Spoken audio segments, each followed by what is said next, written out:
We can simply chat about Just talk. things. Yes, that's more interesting, I guess. We had very interesting topics and discussions last time as well, but maybe this time we were sober. Yeah. We were sober and uptight. Sober and uptight. That's the that's that.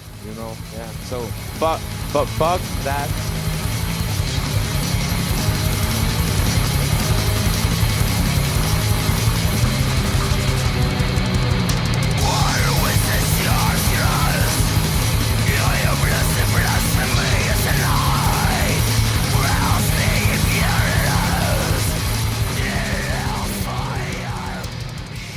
I'm drinking beer, so I'm more talkative today because if I'm sober, I can't talk, man. Yeah, the last time I was sober, it's too hard for me to talk sober. I'm introverted. When I'm drunk, I'm not introverted. I understand completely. We are actually doing the same hack today. Yeah. Okay, then it's fine because it's I thought it's like not that energizing of a conversation, but I was sober as hell, man. So beer is nice. Mm-hmm. I had a better mic, but I left it at rehearsal place. Yeah. I have a mic which is Lomo 19A9, which costs like 4,000, and Whoa. it was famously used by Kurt Cobain on In Utero. But weirdly enough, I got it for free working. It's a weird story, but it's not. Yeah, it's weird, but I got that one. But we haven't done the introduction yet. So, what's the city or other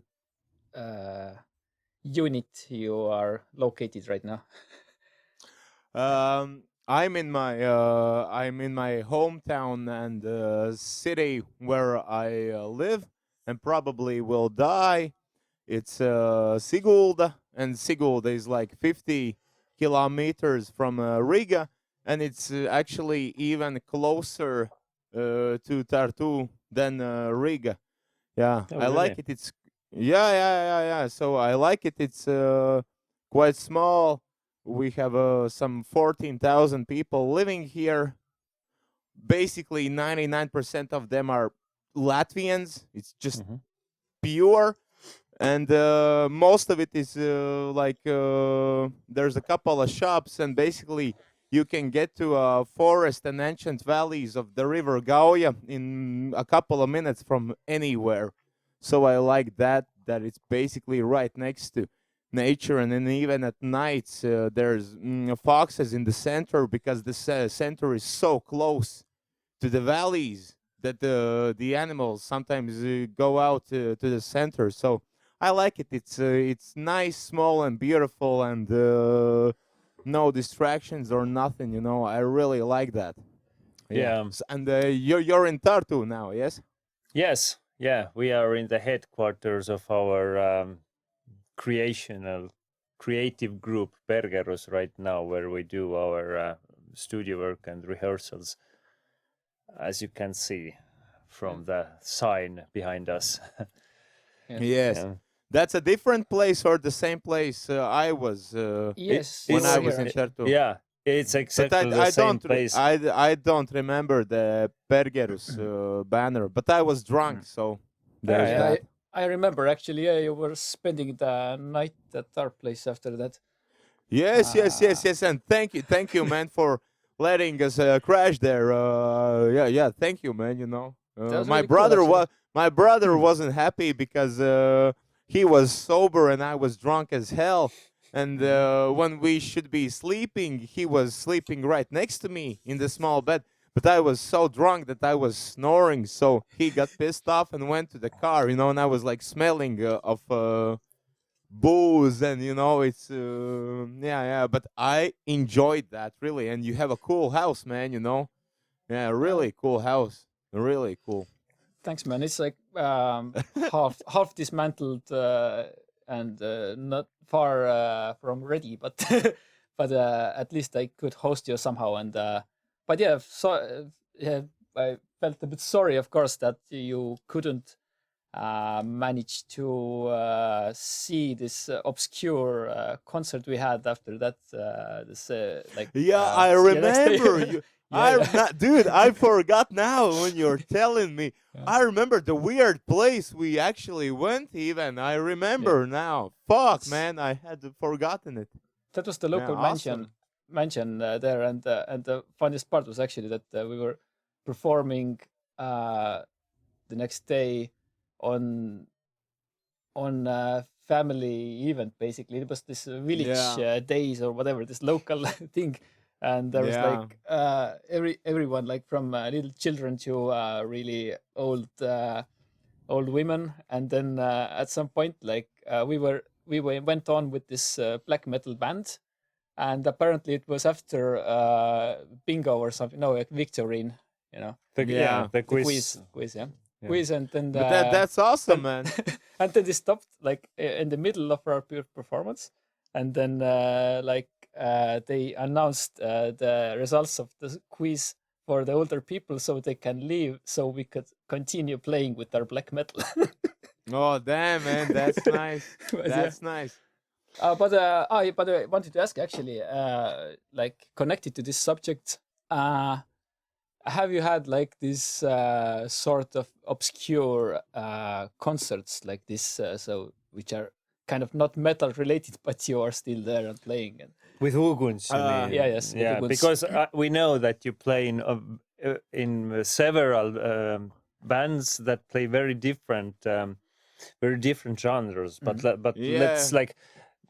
let's talk about Yes, yes. Uguns, your like main I know, I heaviest know thing. what you Uh-huh. mean. Yeah. I know what you mean, and weirdly enough, that's actually even weirder because that's the time when I was living in Germany for some 2.5 years or something, and in that period, before I had formed the band Uguns, I was writing songs on my own and performing them. Like it's like black metal, but just only guitar and only vocals. Hmm. And before Uguns, I had a pretty embarrassing name. Still, some of the songs I played there are still in Uguns. But I had a pretty embarrassing name, Blood Moon Werewolf, and I was playing in a small like neighborhood gathering in Markische Heide, which is some hour from Berlin, and there were like maybe 40 people. So and that was like basically like a family and children's event, and I was playing there alone. And how I got there was that when I was living in Germany, I was living in a separate room in a private huge house, and the house owner knew I was playing music, so we were friends, and so he, fuck this, man, you should come and play. So I did, and yeah. Dude, but it's like they even had their own T-shirts made for the event. You know, Wow. it's like only friends, but it was kind of serious in the way that there were T-shirts and a build stage. Yeah, I even have the T-shirt, and there are some fucking weird band names on the back. Even a band fucking called Two Socks, and then afterwards it's like my name, and it's like what the fuck. So it's pretty weird stuff. Yeah, so I have shared the same experience as you have. Yeah. I wouldn't recommend it to anybody, honestly. I rather play like a cool gig, but it's healthy to gain your character to go through all of the experiences. Yeah. So there you go. Mhm. Yeah, of course. Actually, we've noticed actually this small, either small venues or actually these weird places that you feel like you shouldn't be there. As we had like these examples, but uh, I would say they will always give you some kind of cool experience. It's like your music is accepted. Broader audience than metalheads and stuff, and they're kind of like and they're really into it, you know, and they will actually buy some merch after that, and kind of maybe it Well, will. well, maybe your experience. I would say that some were into it, but some of the people were like, "What the fuck, man?" Because I Mm-hmm. don't even have drums or bass. It's just like fucking and just a guy screaming, So yeah, you probably had a better experience than me, but I like that it strengthened my character. So yeah. Several experience like this, but yes. Like, But yeah, we with Langano have played in pretty different places, from the very classic metal venues, but yeah, we have reached to like many different places, and I must say, like Maddie said, just that indeed there are very often people who reach us afterwards and say that wow, this was really great, and this was really something like different, and yeah. yeah, because not they're used to metal usually, but Mhm. then they will discover, oh, metal is actually pretty cool, Yeah, or yeah. something like this. So maybe some new listeners, but yeah, who knows? Maybe they'll forget it. Mm. Yeah, I think we can continue with our grand connection between the continents of Estonia and Latvia. Uh, The one the the, thing mou- that uh, the the yeah, holy mountains of the Baltic states. yes, indeed, exactly. The only mountains. Yes. Yes. It's a very mountainous place. I love hiking the mountains of Latvia. Same in Estonia. Just like to go on like a 3-month hike up the huge hills of Latvia. That's my favorite thing to do. Man. So yeah, Mhm. I love it. Tell this But to a German. to anyone visiting Latvia, I strongly recommend Sigulda region. I've been there, I think maybe 2 or 3 times, and nature is simply wonderful. Yeah, the valley of River Gauja, and it's like rich history as well. Dude. Yeah. Yes, dude. If you come to Sigulda next time, dude, if you don't give me a message, I won't be too happy, man. Yeah, uh, I will remember this. Because yeah, Yes. I have some ideas of going there, not like very certain ideas, but in general, I want to learn more about its past. I'm an archaeologist by profession, like Oh, damn, not man, not that's cool. practicing archaeologist, yeah, but still like this is what I studied, and this is what I like very much to this day, to visit Well, all actually, these like historical places. we have a place which where tribes lived there way before Christianity or anything, and it's documented. So that's cool that we have place in Sigulda, yeah, which is really long time ago. People were living there before Mm-hmm. anything, so Mm-hmm. that's pretty cool. Yeah. So Yeah. you should definitely come, and I can do the same. I can accommodate, so you don't have to spend money on hotels. Sounds wonderful.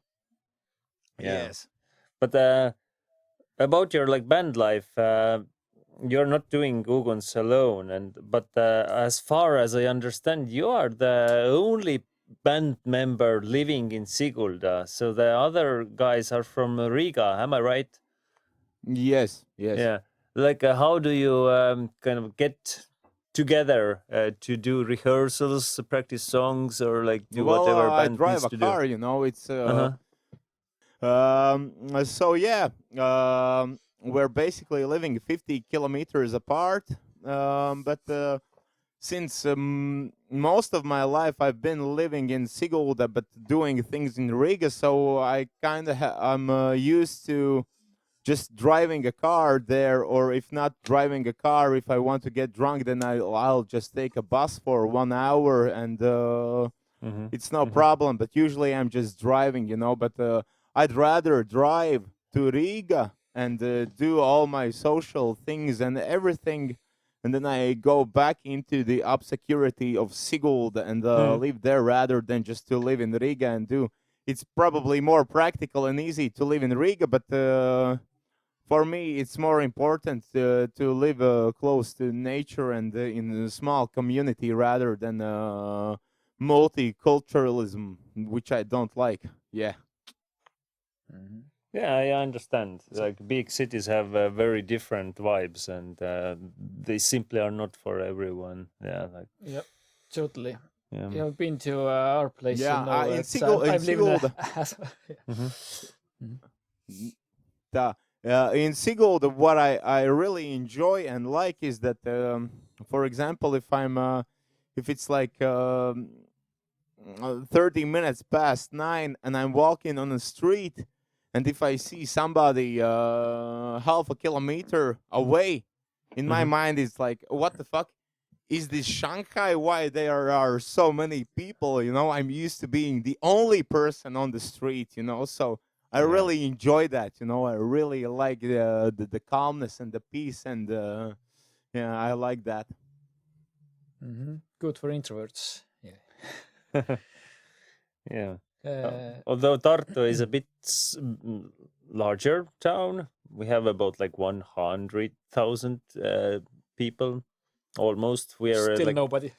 but yeah, especially further from the center, it's still can be quite quiet at the same time. Yeah. Now, The good thing with Tartu is that we have a university, which means that we have students from all over Estonia, but also elsewhere. And this is, I think, something that makes doing like concerts or playing here, or even like finding band members a bit easier, because you have a wider selection of like-minded people, or like people who are definitely. up to interesting ideas and stuff like this. And this is I think one of the reasons we have a small but still kind of like a vital metal scene as well. Yeah. Yeah, because Tallinn Yes, is I couldn't really. share that one. Yeah. Tallinn is really busy with this scene also, but yeah, they are.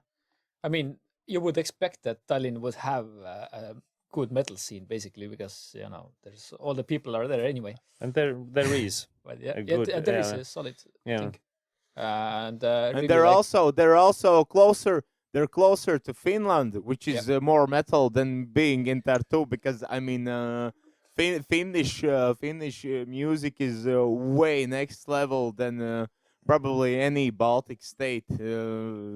Sad or not sad, but probably that's the truth. That yeah, Finnish have we can do like our side has Latvia, Lithuania, and Estonia, and their Mhm. side has Finland, Sweden, and Norway. So, which Yeah. side has a better music scene? Yeah. So, At the same time, there's yeah. definitely what Sure, at the yeah. same time. Oh yeah, the Finns have this kind of problem, that there are too many bands for the venues and for the Capital. audience, and they have said several times that it's very difficult to find a slot to play in.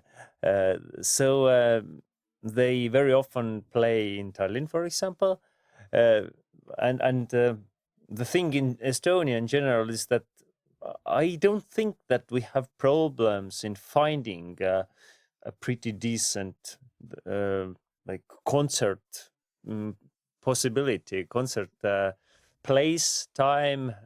Even the audience is not a problem if you are not maybe like, if your expectations are not too high, like unrealistically high.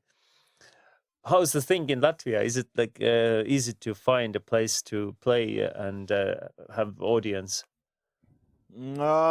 Actually, yeah, the Latvian scene, I could say, is pretty strong. To be completely honest, I kind of think that the punk scene is way bigger than the metal scene. But I don't go to any punk shows. I just by ear I hear that and see some photos that the punk scene is extremely high. But the metal scene, it's all right. You know, I couldn't say that we are like insanely cool, but we have some cool bands. Yeah, so I feel pretty okay with the things going on in Latvia. Yeah, I couldn't say anything bad about it. Yeah. And No, places there are great. enough, and usually people there are enough. So yeah, it's pretty cool. About black metal, actually, uh, I remember when you told me when we were at our place. Well, drunk as fuck, as you said you were, but but you told me about your band history, about more like your history actually, with metal. So you were not always metalhead, as this you kind of discovered black metal in a way. So what were your Well, I influences? was a metalhead. Now, I was a metalhead. I am not one now, but now, dude, I didn't even discover metal. Like my father showed me Black Sabbath when I was 10 or 11, you know. And my Yeah. brother was always listening to heavier stuff, and he showed me like Iron Maiden, Slayer, and stuff like that. But I think I had not broken the border for heavier music. I was listening to Slayer when I was like 14 years old, but then weirdly enough, when I was searching for heavier music at some 14, 15, I was like searching through internet for heavier music, and the thing that popped up was Cannibal Corpse. I think butchered at birth or something, and I had a listen when I was a kid, and I thought, "What the fuck is this?" And I just turned around mentally and went completely different way, and went to Bob Dylan, and went to all the Oh. 60s, 50s, 40s, 30s, even 20s Delta blues stuff. I just went away because I thought, okay, if this is what it sounds like and that goes even crazier, I rather go the other way. So for a lot of years, I went the other way, and then like years ago, I think, damn, is some fucking 7 years ago. At the time, my girlfriend, I didn't even know about the band, but my girlfriend showed me Mayhem, and it changed my life, man. You know, and after black metal, I went into also death metal, and it all started with Morbid Angel and stuff like that because of the I really liked the sacred, mysterious, occult lyrics. But then I was mature enough to really enjoy also Cannibal Corpse. I mean, now I really love, especially the riffing on Cannibal Corpse, especially the album The Bleeding. The Bleeding has one of the most fucking beautiful guitar riffing there is from USA. So yeah, so that's probably my way to back and forth to metal. Yeah, but I couldn't consider myself a metalhead. I just consider myself a music lover, and I enjoy most of the music. I even enjoy some like nowadays pop music. So there are some good stuff out there, man. You know, you can't just say everything is bad. You know, you can basically find something good in almost everything. The only thing I still can't get is electronic music. I don't like it. I don't like it. It's just like it's not in my genes, you know. The same with lakrits, you know, like all the Swedes eat lakrits, Yeah. the black stuff, you know. Yeah. Yes. I just can't fucking enjoy it, and I have friends who love it, and I just can't. The same goes with electronic music. I've tried Aphex Twin, which is kind of OG good stuff. I slightly enjoy that, but besides that, yeah, I just it's just not my taste. I'm kind of allergic to it. Oh. Yeah. I find it very interesting, your story, how you got into music and into different like styles of metal. This is very similar for me as well, because I was acquainted with heavy music with the help of my dad as well, who listened to Deep Purple and introduced me Yeah. this thing.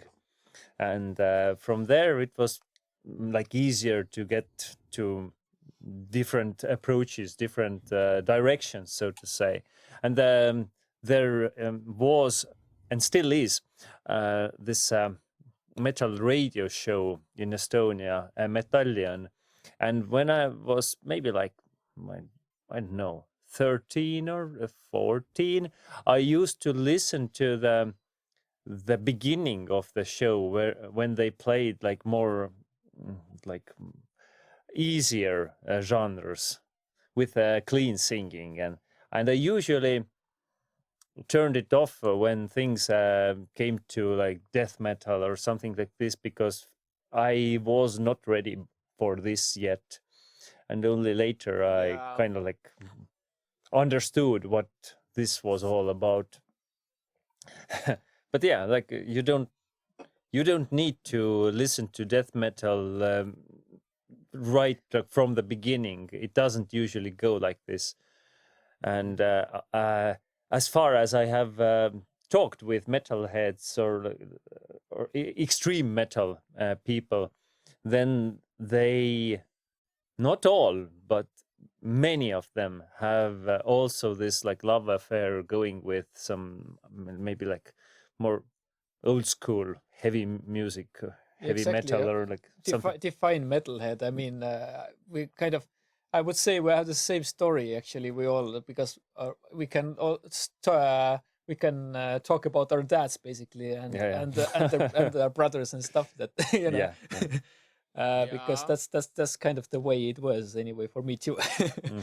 Yeah. But I like that you mentioned Deep Purple, mhm. dude. The Deep Purple album Machine Head is one of the greatest albums. It contains so many amazing songs. There's Highway Star, there's Pictures of Home, there's fucking Oh yes. Smoke on the Water, there's Soldier of Fortune, and there's Space Trucking, dude. To be honest, Space Trucking in around a minute. Uh, John Lord on Hammond does this completely fucking insane riff, which kind of sounds like Slayer before Slayer on organ. It's like space trucking, da da da da da da da da da. Come on, and it's Yeah. so fucking. For that time, that's probably the heaviest thing out there. But it's like and the Iron Pace, cha cha. Dude, I fucking love Deep Purple. Yeah, I love it. Yeah, but one thing I love more than Deep Purple is when Richie Blackmore leaves Deep Purple and forms Rainbow. Oh Dude, yeah. Rainbow is one of the best Fuck yeah. fucking bands out Especially there, with Dio. right next to. Yeah. Especially with but dude, also the pop thing is Hmm. since you begun, since you begun, ta-da, dude, the pop stuff or I Surrender, it's also great. Yeah, that was from Difficult to Cure, I guess. But anyway, that was another singer. Then they had three singers, I think. Graham Bonnet and Jolene Turner. Yeah, Yeah, Turner, I think, was the this one's- yeah, in the 80s period. Yeah, yeah, really, really good vocals actually. Yeah, maybe popish, but still really good vocals. But I don't see any problem Mhm. with pop. The word pop is now being seen as bad because of nowadays, because of the pop bullshit nowadays. Yeah. But if you see the origins of pop, dude, in the fucking 60s, pop was the Animals, the Yardbirds, dude, the Kinks. It's amazing fucking Mhm. stuff, So pop music is great. Maybe not in this century that good, but in general, it's good to have some pop element in anything if you were talking about the right pop. Yeah, yeah. And Agree. it's interesting. The names that you mentioned are exactly the same, like forefathers of heavy metal, and therefore extreme metal as well. And therefore, extreme metal is pop. True. it has very strong generational connections. Hey, I mean, in Uguns also, what are you doing there? It's like I hear some blues. I think I hear some doom. I hear some other like well, it's definitely sounding a bit like rock and rollish, like this 60s era or something. Something is craving from there. It's Well, not dude, like that's awesome. That's awesome that Yeah. you say that yeah, because totally cool. even in thank you, but even in the genre, we don't say that the Ugons play black metal or anything. I basically say we play evil rock and roll, which is kind of rock and roll based heavy metal, but it just has black metal, maybe vocal elements or some riffs. But yeah, dude, I just try to Yeah. fucking stash up everything I like and just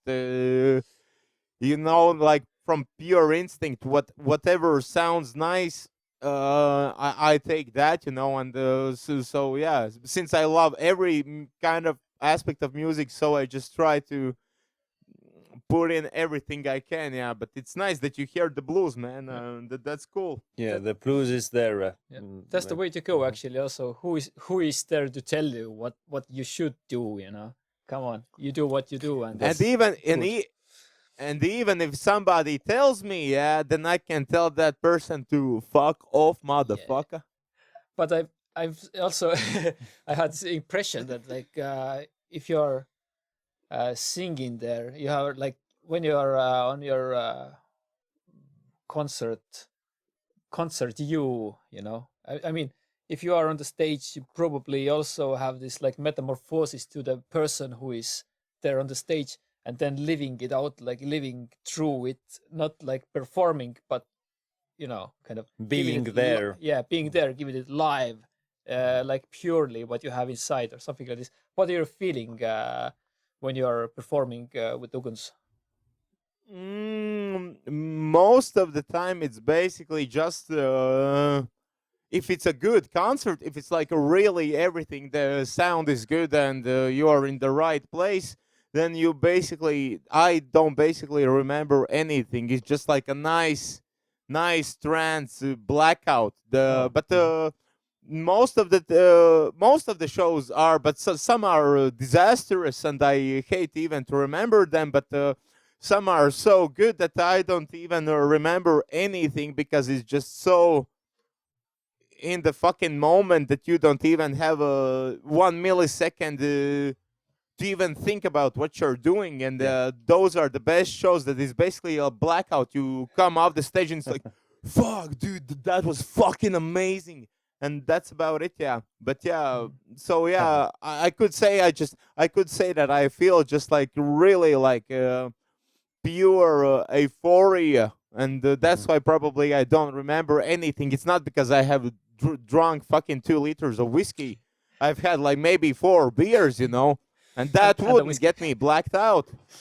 And whiskey, but that wouldn't get me blacked out. The blackout mentally comes from just like pure euphoria, and then you come off the stage and you're even more sober than you have ever been. You're like, fuck, dude, that was fucking amazing, man. Mm. So yeah. But what about you guys? What do you feel, and what's your situation? Haha. It's a good question. You as a Like, lead singer mostly can maybe have some more input on that. I must say that yes, while I am not acting the same as I act off stage, it's still it can be really different. Like He's in total control all the time what he's doing. um, Yes. well, That's kind of good. well, yeah, we Unless can argue. Yeah, unless I'm not, but kicking I out some face. but it's very intense experience, and people say that yes, I can be like different on stage compared to what I am you like in a normal stage. But it's still 100% me, simply like a different mode, the stage mode. Well, yeah, but Yeah, yeah. I think that's for everyone because I mean, I'm also a bit more normal Mm-hmm. off stage than I am on stage, but that's probably a thing with adrenaline. Because for me, at least, when I go, and I think most of the people, when I go to the stage, adrenaline kicks in from the first song, and then you're like off on the fucking autopilot, and you're just basically you on steroids Yeah. in freedom, you know. Mm-hmm. Yeah, you just don't have any ego, nothing. It's just like the most you are is probably on stage, because the adrenaline and everything kicks in, and it's just like yeah, it's just pure heaven, you know, at least for me. Yeah. Yep. It's I think it's well, I don't think I know that the best thing is to well, of course, practice, you know, because then you will know what you do with your instrument. You don't have to think about this, and then you will go to the stage, and you can kind of like live through it, not like not to think about if you screw up or not. You know, this feeling sucks a bit or what. But if you don't have, you know, even you don't even need to think about it, because you know things anyway. You would just think about how you feel playing about, or maybe if you can, don't think anyway. But I would say that if the crowd, they have this sixth sense anyway, when they see you, like they are kind of critical if they don't know what are you doing on the stage. They don't know the band or what. They go to see, the first thing is like really critical, like so what is it, like entertain me. But then when you're not doing this, you're not performing, you are kind of like just doing the thing and enjoying it yourself, then they will know that, okay, yes, then they can enjoy themselves also. It's like this. Yeah, I completely agree with you. To be completely honest, I actually kind of, well, maybe some bands, but most of the bands, especially in the underground, I honestly I don't like the when they are working too much with the audience. I fucking hate when they are like, okay, let's go, go, the next song, put your hands in the air. Dude, that's fucking lame. Just play your goddamn song, and if it's fucking rocking, then the people will rock. But if you have to do this fucking thing, then for me it's it's a minus point. It's a minus point for me. Yeah, I Yeah. don't not like that. Scooter. I don't like that. But Audience knows what to do. You don't have to tell them to clap their fucking hands on 2 and 4. You know, so I don't like that. Yes. but at To the the same locomotion.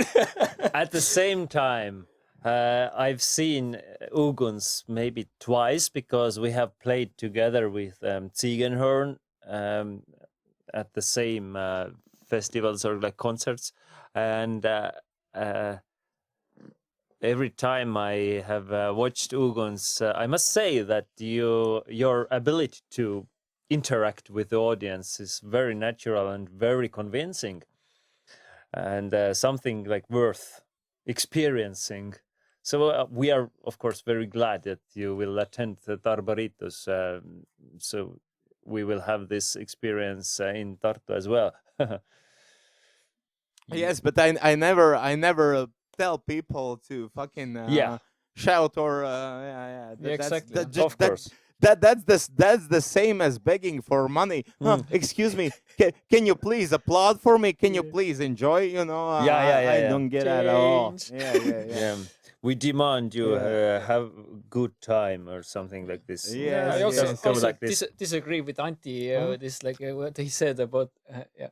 About what? The numbers. No, you said that he's interacting with people in front of the stage, but I don't think it's that. It's more like you're living through the like the live, and then if you have time, then like, oh, people are here also. Yeah. Anyway, but I mean, Yeah, well, I interact only between songs when Yeah. it's when the song Yeah. starts. Yeah. I cut off, you know, like I cut off. but it's yeah. all natural. That's what's Yeah, cool, yeah. really. This is the magic of this. Yeah. I would say, Like this is why I like this, and I said like we mentioned it with our in our first attempt to record this podcast. Uh, it was this April in Vilnius at the Fest when when you mentioned Shout out to Krypsas Marcelis. Krypsas Marcelis is a bad motherfucker. yes, definitely. I must agree. And there between the songs, you mentioned in one sentence Suzi, Quatro, and Dark Throne, and I thought of myself, yes, this is like this is something to experience in my life, in my so to say like semi-professional musician career. Like no one has done it before, and now someone did it. Yeah, dude, Suzi Quatro is amazing, and also the thing I once had shared with you is Yeah. that technically because Suzi Quatro, I think it's 1975, but I guess 75. But Mhm. in an album, in a song called "Data on a Demon," in the second of the song, there is this high scream for some 2 seconds, and it sounds like a black metal scream. So technically, by definition, Suzi Quatro has proto black metal elements Yeah. before black metal. So Suzi Quatro is black metal.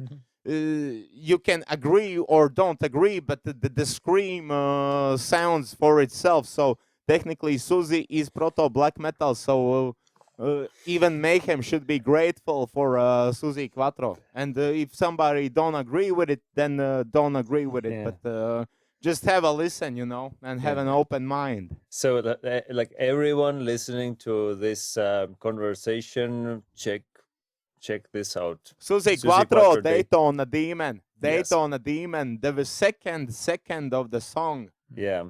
This is also something that interested me a few years ago when I started to search the roots of extreme metal music, like the separate elements of this, like darkness. And to my surprise, maybe it wasn't surprising, but it was kind of to be expected that you can really find all these small details in a very early music. For example, like this growling vocal style has been also made by the Who with their song Boris is the spider. Boris the Spider. is the spider. Yeah, exactly. Yeah, dude, I know what you're talking about. Yeah, yeah. Or just listen to the first album from the Beatles when John Lennon had bronchitis, and he still did the song "Twist and Shout," not their own song, but in their version, how he kind of like distorted his voice due to his condition is like come on, baby, and so on. Like it's very Also- wild thing. Also, the Beatles used drop D at some point, also on some songs at least, Mhm. and it was they actually sounded heavier for like what I don't remember what was the song anyway, but it was from Abbey Road, which has this really long like this, and the riff is really like actually kind of doom metal, I'd say, Mhm. and this in drop D. It's not She's So Heavy. It's not the song She's So. Maybe fuck. it is. Yeah, for me it also sounded like this. Fuck. I don't remember the precise song, Mhm. but I think it was it was something about She's So Heavy. Yeah, Dun, yeah. dun, dun, dun, dun, dun. Dude, I yeah. have to. I have to check it even. Yeah. I listened to later 1 on second. also. Yeah, no. I just need the song name of the song because it has the Beatles. Dun, dun, She- dun, Yes, dun, it dun, had a dun. I want you. She's so heavy. The song is exactly. I want you. She's so heavy Yep. from the Abbey Road. Yeah, Yeah. Exactly. dude, that's awesome that you mentioned the Beatles because the Beatles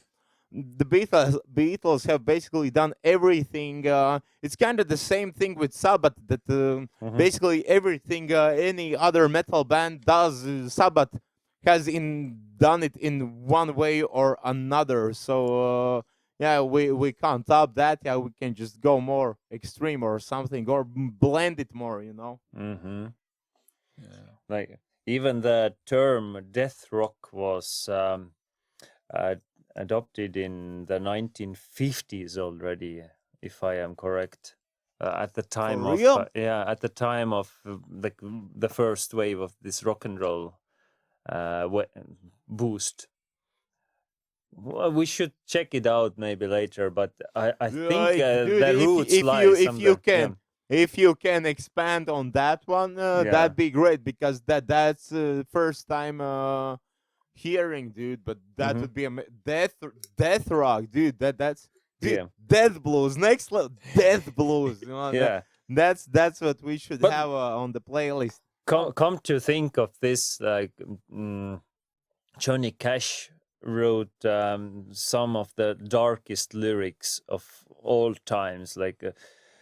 But I shot the man in Reno just to watch him die, and it was just like a mellow country song, so to say. But like, come to think of this, it's very very dark. Yeah. But I mean, that type of darkness has been recorded even some fucking 30 years earlier. Yes, yes, Because I yes. mean, Johnny Cash is pretty dark, but Hmm. Johnny Cash is pretty modern at the same time. I mean, Hmm. if you listen to some Skip James, for example, Crow Jane, where he sings about Crow Jane, and he basically at the end of the song he's singing about how he has killed her and he's digging her 6 feet grave with a silver spoon. And Yeah, I mean, that's fucking dark, man, and that's way before fucking Cash. yeah, Yeah. yeah, yeah, yeah. Johnny Cash is basically deathcore or new metal compared to fucking Skip James, Uh huh, man. uh huh, uh I huh. mean, I love Johnny Cash, but that's deathcore. That's like Slaughter to Prevail compared to fucking OG fucking Skip James or Robert Johnson. Man, the Hmm. Hellhound on my trails in the fucking 1920s, man. That's fucking dark, motherfucker. Oh yes, yeah. The So beer, the beer is finally doing its work. Yeah, yeah. nice. I'm glad that we have this talk. Yeah. Yes. Mine is out now. Fuck. Yeah. Also, the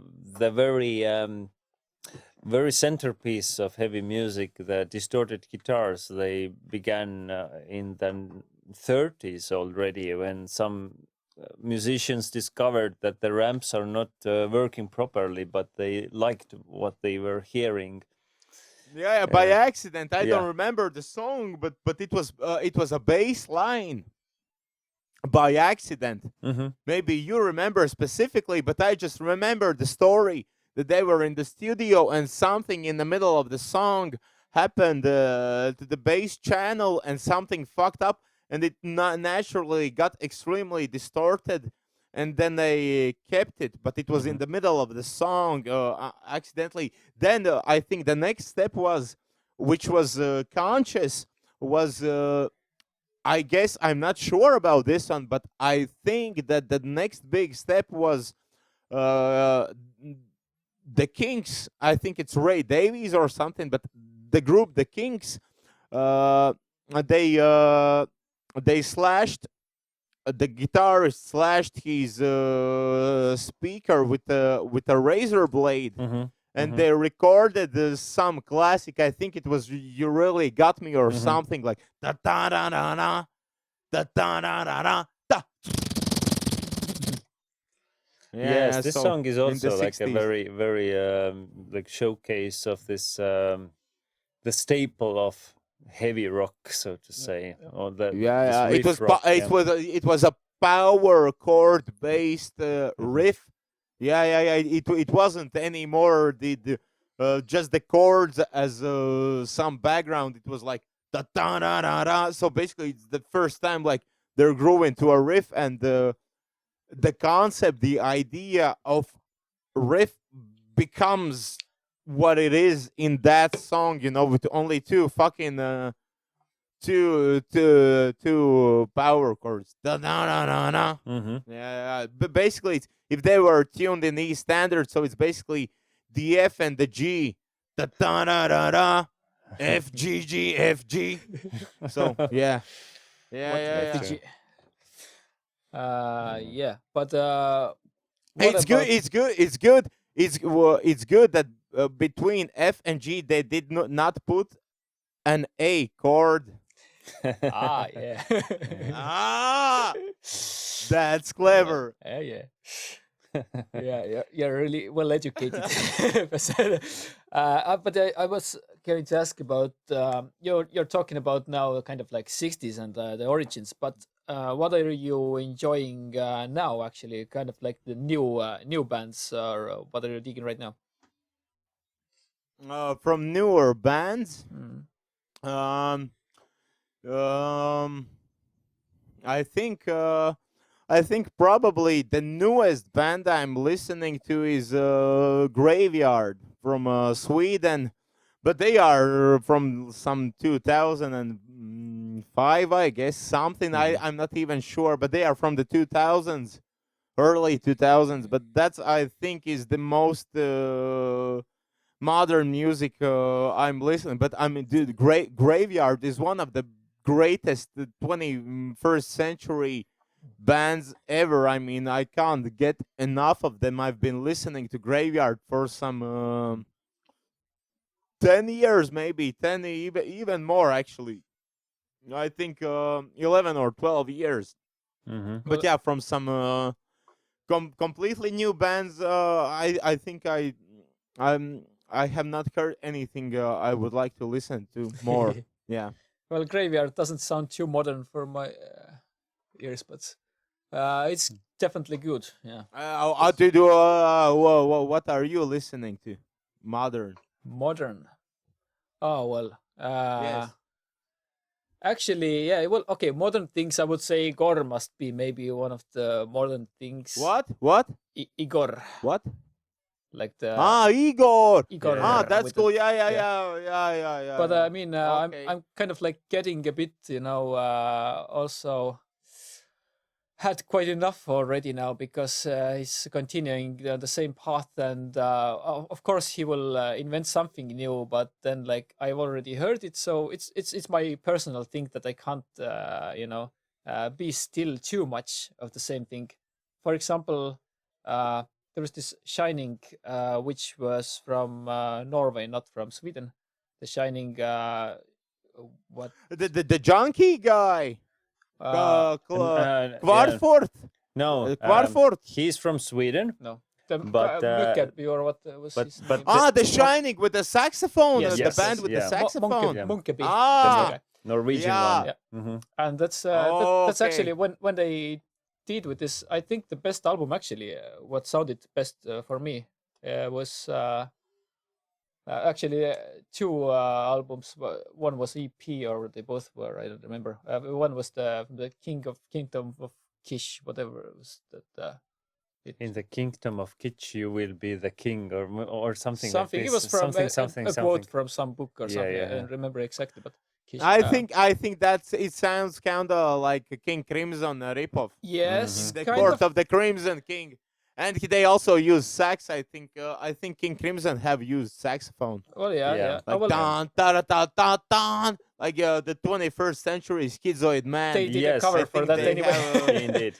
They Uh-huh. did a Yes. cover, and this was on Black Jazz album, and Yeah. the Black Jazz was what kind of defined their like next three albums, and at first it was fresh and cool, and for the it was third album, I felt like, okay, now I've heard enough, and they felt also that they have done enough of that, and then they went into this emo shit that I can't stand. It's like really, I'm giving the shit for this album, Animal.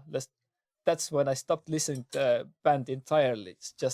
It was such a disappointment. Sorry, but but they are not the only ones who have done that. Also, one of the greatest bands I really enjoyed and still enjoy most of the albums is Aborim. Uh, I don't know that one. yeah, Aborim is they were kind of Italy, and I think they had this also Norwegian and whatever. Like, well, band members were kind of, but it was based in Italy, I guess. And it was I can't say right now who was the singer at some point there. No, I can't. Well, Attila, for fuck's sake. I think. Attila Chihar. Yeah. I think he was. Attila Chihar. Yeah. What's with Attila Chihar? Dude, that's one of my favorites. What's with Attila Chihar? Yes, so Aborim had him on board at some point. Dude, what the fuck, man? yeah. I did not know. What? If I'm Aborim. mistaken right now, then I will cut this part out. But but I mean, and the band is fucking crazily good. You should listen to it. It's Abo Y and M, yeah, Aborim. Yeah, And- dude, because Yeah, and dude, what's the but I wanted please to continue, please. I was telling about the good part, but then there came the shitty part after the album Shifting Negative, I think was 2017, and that was just sounded like shittier Nine Inch Nails or something. So also there have been many really like this really good, really fucking good this avant-garde black metal bands that have turned to shit I don't know what's the reason, but yeah, all the other albums before that were fucking good. Like also Dotheimsgard, of course. Dude, but Dotheimsgard, the newest album, Black Median Current, dude, that's like a pure masterpiece. Pink Floyd meets King Crimson meets Mayhem with Attila Chihar. Yeah. Dude, Dotheimsgard is untouchable. Nobody can say anything bad about Dotheimsgard. That's amazing fucking band, I love them, dude. The guy is fucking genius. I mean, how the fuck? Because for me, Dotheimsgard, which is one of the rare bands, because usually the bands have their peak early, and then they go down, and then they go like this, yeah. Dotheimsgard has been pretty high up here, from the first albums. Okay, maybe International 666, that's a weird one. But dude, I think also. that It's the best, I think. I also, but it's kinda. But the Black Medium Current, for me at least, Dotheimsgard, the highest peak is the latest album. I mean, because Well, it wasn't Sorry, received so well, but I mean, not all. but they it's were it's expecting weird. metal. It's weird. It's weird that they it's not received well because I mean, musically, it's so high up on the shelf. I mean, the of course. harmonies there are so fucking hard. I mean, it's just so strange, but musically very well crafted that I just it's hard for me to see how people could hate on something that specific but that well made, because it's really well made, and I really like the fucking album. Yeah. The reason is that people are expecting more like, why don't you do your older stuff, shit, But I mean, Well, yeah, but that's those are hammerhead metalists, and fuck those guys, Yeah. like, Yeah. oh, why are you not sounding like 30 years ago? Why are you progressing in your music? Fuck those guys, Yeah. Yeah, I mean, this is the most avant-garde thing to do, is to kind of like make your crowd hate you at some point. But also But I think they already did that with the international 666. So this one is a Yeah. different thing, you know. Yeah, it's the Yeah. one of the most melodic and beautiful albums they have ever made, which surprised me a lot because I think I discovered this band with Supervillain Outcast myself, later. which came right after 666 International. Not which right is, after, but kind of 10 years later. but yeah, but yes, it was the continuation, Yeah. and they are in a sense similar, but their last one is a very unique thing, and I must admit I have some songs that I have played in repeat for many times by now. Do same as me. I'm amazed because they have combined one of the greatest fucking things in music. I mean, Pink Floyd, King Crimson, and Mayhem with Attila Chihar in one fucking sound blending, apocalyptic fucking experience. It's great, you know. I Yes. fucking love it. Yeah, Trippy as fuck. yeah, very trippy and very beautiful. But also the previous album, Umbra Omega, or how is it? Yeah, It's really nice. They put together everything they had done before and kind of beautifully put together, plus extra. You know, this you can really feel that they are playing their instruments, not just jerking around. You know, nice. Yeah. Guntis, one thing that interests me that I wanted to ask you is like, since you put so many different elements that you love into your music, what do your band members, the bassist and the drummer, think of this? Are they also in the same line or in the same Boat. like in the same boat, having same vibrations, Sinking the same way. Yeah. Are they okay with this? Dude, if they weren't, they probably wouldn't be playing. But yeah, dude, I have a great drummer and I have a great bassist.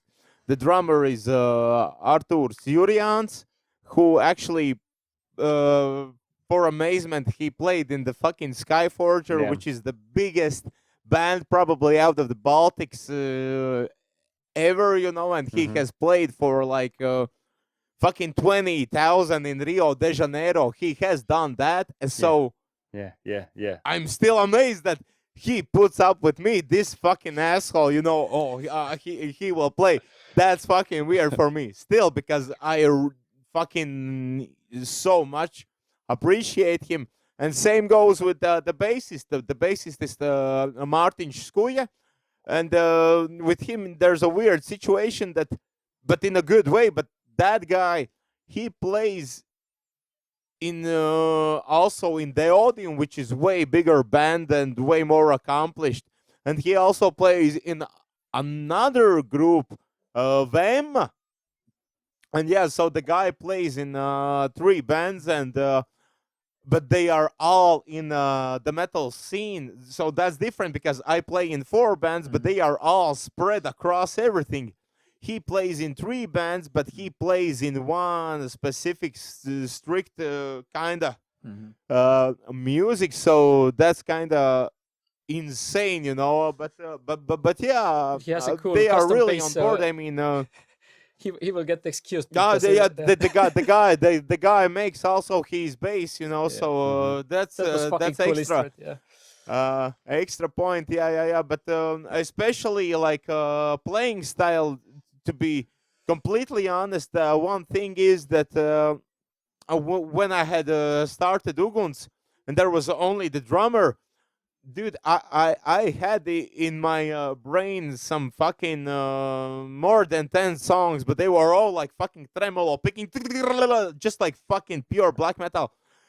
And actually, the drummer kind of slowed me down and kind of like, where's the groove, man? Yeah. And Uh-huh. so I kind of because I had the groove in me because of listening all the stuff, but I was just so uptight, just stuck in the black metal, and the drummer kind of Arthurs, he Mhm. kind of grabbed me out of the water, like, where's the groove, man? What the fuck? Why is there's all this sand pouring? The smelt is bad. Where's the cha cha cha cha? So I'm glad for that. Yeah. So he kind of basically pulled me back into like writing a more groovy, hitting bass music rather than just like fucking going 100%. So yeah, I'm kind of thankful for that one because I had mentally gone just like fucking. So yeah, that's my relationships with them, which are pretty good. Like, I mean, we do enjoy playing the music, so I think it's good. Mhm. How long have you played together? Now it's basically give or take 3 years. Mm-hmm. Okay. Yeah. It's basically 3 years. Wow. Yeah. Fuck. Mhm. I mean, sounds amazing. But I mean, 3 years. Well, yeah. But we still haven't done anything on paper. No, we have already recorded and even mixed and mastered. We're just like kind of now waiting, but we will release an album, which was recorded in 3 days, and Wow. all of the instrumentals are recorded with one take all together. If somebody makes one mistake You're in the out of the take, band. everything is cut. Bo, bo, but yeah, every single song is recorded all together with no fucking mistake, like correcting, and even one song is with one take only. The very first take is the take we used, and the maximum I think is 4 takes. But Mhm. in general, it's like 2 to 3 takes for a song. But it's all together, yeah. And then just afterwards, I sang on them. But also the vocal parts are like basically all of the songs are one take, with exceptions that maybe I like don't catch a breath, so the guy pauses. It's like, okay, let's take 4 bars before you fucked up and then take it from there. But Mhm. it's Mhm. basically like one take with maybe like one false start or something, maybe two maximum for some songs. But in general, it's basically everything is like live as you Nice. could get. Yeah. It's really fast. Yeah. Well, I mean, Yeah. it's more natural this way, I guess. You get to feel on this thing and just fucking play like a concert. Have this like natural groove. Yeah. Dude, it's way different than you Mhm. play with a metronome, Mhm. and very yeah. So I Mhm. Do you like use that, metronome that for it's that? all live. Do you use metronome for that when you record it? No. Our drummer is the metronome, Mhm. so we Yeah. don't use one. It would be offensive to him if I had metronome in my ear Okay. and Yeah. he's playing. Yeah. Yeah. That Okay. would be, dude. That would be the worst fucking thing to do to a drummer. Yeah. They Mhm. will calibrate metronomes with him. Anyway, you mentioned that you are playing in 4 different bands altogether. In Tarbariitus, we are going to see Uguns, your heaviest act. But it's not the only thing that you are involved to. What are the other things, the genres or Bands. directions? Yeah. First of all, I think I might say that Uguns is not the heaviest one. Uguns is Aha. the Uh-huh. grooviest one. I think the heaviest one would be Pilscounts, which is not even a band. We are a duet. We are two guys. There's drummer Rudolphs, and he plays in also different bands in the scene. He's like a really good drummer, and with that guy, we really try to just play by the rules. Kind of play. Even sometimes we challenge the rules, but we're really in the kind of a Norwegian, a bit Finnish black metal kind of area Mm-hmm. musically. But the others are. I also have like a jazz duet band. Not a band. It's a duet.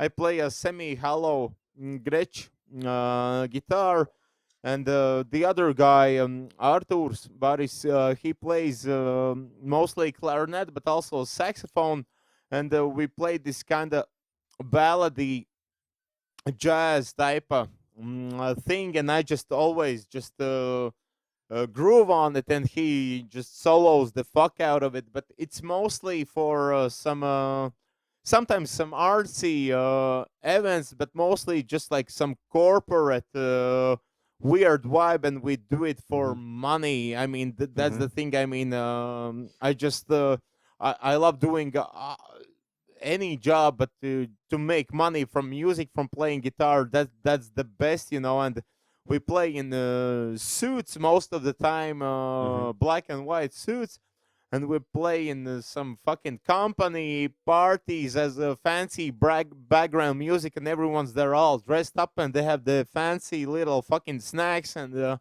everyone is there acting fancy and blah blah blah. But I like the money. I mean, you play for 1 hour and you get 150 each. That's a good deal, man. You know, I mean, and sometimes you get the food also. You know, so you eat Yeah, some yeah. fucking elk meat on the small fucking thing with some caramelized onions, man. You know, it's that's a good deal. And the fourth one is honestly, I could not even say that like I'm a great member of it. I'm more of a guest musician, but there's this uh, kind of ethno music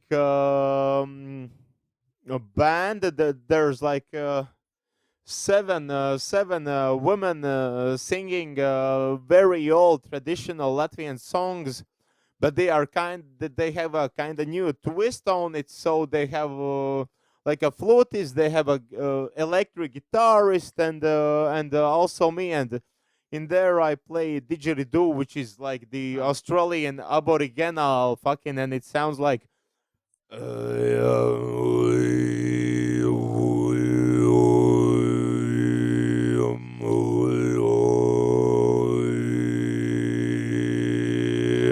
but it's done with circular breathing, so you never have a pause in the sound. It's always like, and you do it by inhaling through your nose while exhaling through your mouth, and while the instrument still vibrates, you can always get never-ending sound, which is the hack aboriginals locomotive breath. figured it out, you know. Mm-hmm. Yeah, Mm-hmm. yeah. So Yep. pretty smart motherfuckers, you know. Yeah.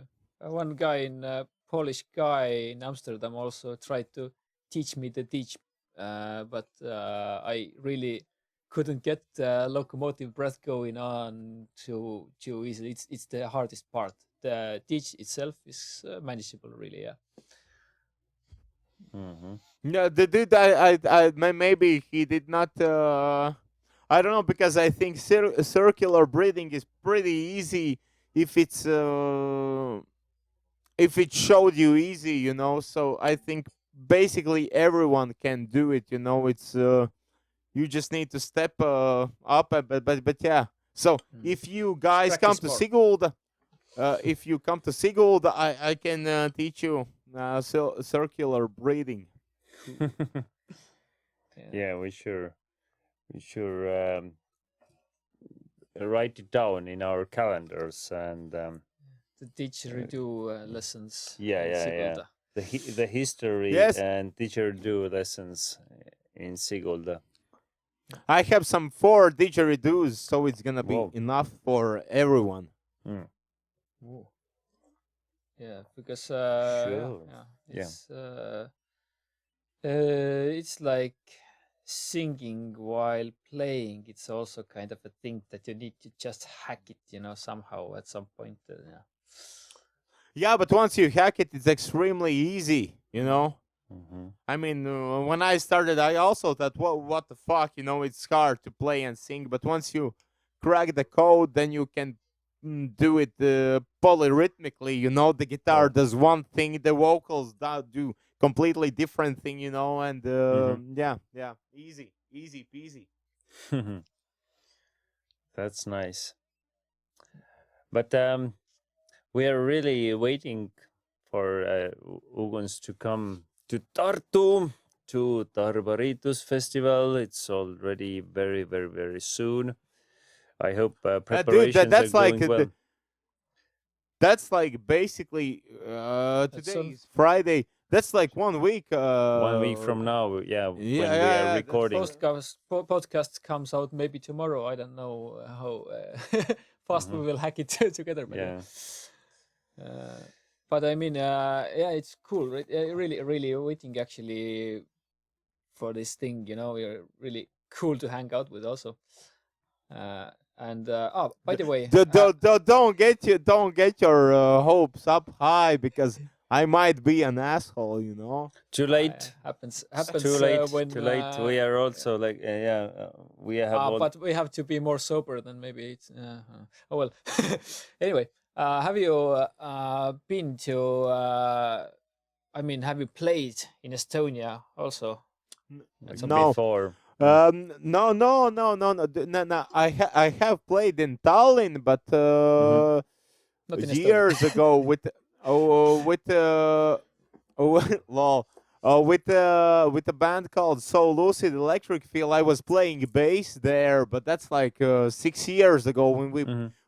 our the band was kind of like 60s, early 70s psychedelic kind of stuff, original songs only, but the vibe was maximum early 70s, yeah. But we played in Tallinn for maybe some 30 people, so it was Hmm. pretty good experience, but that's like 6 years ago. Mm. So, can we say that Uguns is your Motorhead, like as Lemmy also played in a psychedelic band before, Hawkwind, and yeah, he played yes, in Hawkwind, yeah, and Lemmy was a roadie for Jimi Hendrix. Did yes, you know yes, that? yeah, And Lemmy saw Beatles before they were famous. yeah. Did you know that? Yeah. Okay. Just checking if I'm with the right people. Just checking. But yeah, Yeah. but yeah, you can say that Uguns is my Motorhead because yeah, I also came from psychedelic kind of stuff, and then I went on to write my own songs, and yeah, and some of the songs even have a kind of Motorheadish riffs, so yeah, Hmm. yeah, I'm all about that. Yeah, yeah, yeah. And I really love that Lemmy always before gigs says, "We are Motorhead and we play rock and roll." Exactly. And Yeah. that's rock and roll, man. I love that he uses the word rock and roll. I Hmm. dig that. Yeah. Anyways, thank you for your time and your dedication, Baldeas, Aituma. We will see you very soon, and we will have a festival to remember for aeons. Okay, guys, thank you very much. It was really honor to work with you, and your work ethic is very professional, and I really like that. And I wish everyone else to learn from these guys to act and be professional. So everyone is great, So thank you guys for that. I have a high hopes for you guys. Yeah. Shout out to Crooks for that. Actually, the work ethics and whatnot. He's the strict guy here who is having things in ordnung. Yeah. Yeah, that's good. That's good. That's the only way to grow is to be sometimes kind of strict. Even sometimes if you seem to somebody else as an asshole just because you're strict, doesn't mean you're an asshole. It just means you're strict, and maybe the perception of the person who says that is the problem, not the work ethic itself. They don't So, know the yeah. people, you know. Yeah, He's jolly and strict at the same time. So Yeah, yeah. But yeah, have a nice evening. It's already quite late. But and- we did good, man. Yeah. We broke the time barrier, and it was great success. it was loose as a goose. it was. Indeed was. Loose as a goose's Yeah. ass. So yeah, take care, and we are very eager to see Uguns on stage. Yeah. Yeah. Let's not make this as a long end because we will see each other in 1 week. Yeah. So easy peasy. The quicker we end, we can sleep, and then like the next day, basically we meet and we can drink and fuck yeah. Yeah. Okay. Yeah. Thank you Okay. again. And, Yeah.